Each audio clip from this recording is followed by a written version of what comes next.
จุมเรียบสูสวัสดีค่ะมากินลาบเห็ดกินกันค่ะเห็ดนี้คือน้องเขาให้มาเขากินไม่เป็นแต่ฉันนี้กินเป็นแต่เก็บไม่เป็นก็เยอะมีคนไม่เหมือนกันเนาะกินเป็นแต่เก็บไม่เป็นเก็บไม่เป็นไม่ดีเลยนะตรงกินเป็นเก็บเป็นด้วยจ้ากินเป็นเก็บไม่เป็นไม่ดีนะจ้าอะไรบางปอนมายำอันนี้คือจีផ្សិតចាគឺផ្សិតព្រៃរបស់ណ័រវេគឺខ្ញុំយកវាទៅស្រុះមួយទឹក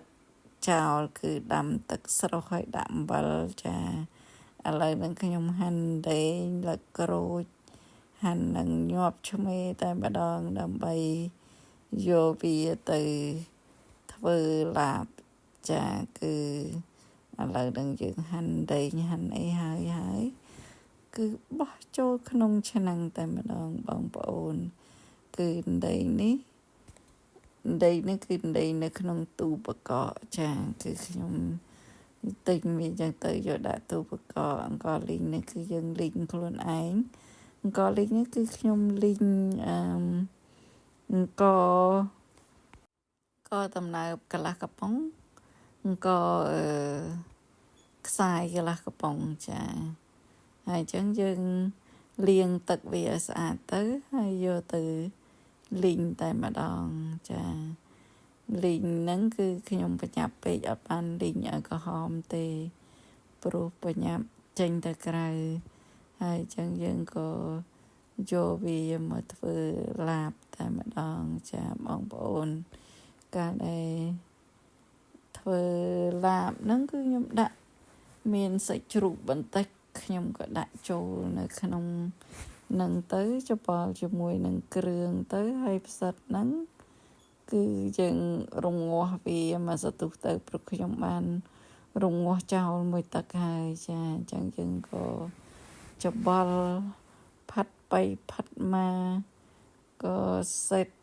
រៀបរយក៏ใส่គ្រឿងកា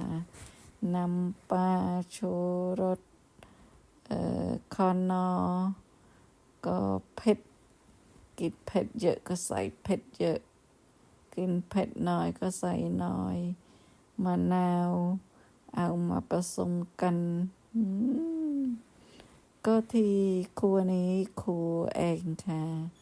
เวลาครัวเองแบบนี้ครัวมันครัวก็เอาข้าวเหนียวครึ่งจานก็เอาข้าวสวย1จานจะเอาไปล้างน้ำให้สะอาดเสร็จก็เอาไปคั่วค่ะคั่วจริงๆคั่วให้หอมก็คั่วให้ออกสีแดงค่ะแต่วันนี้รีบไปข้างนอกไม่มีเวลาคั่วนี่เป็นคั่วเองอร่อยจ้าอร่อย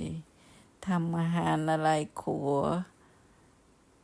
ข้าวเองคืออร่อยจริงๆจ้าหอมมากจ้าក៏លីងនៅពេលដែលយើងស្លយើងលីងខ្លួនឯងគឺ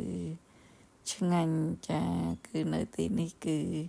ត្រូវតែលីងខ្លួនឯងនឹងហើយមិននឹងទៅទិញទីកន្លែងណាទេណាចា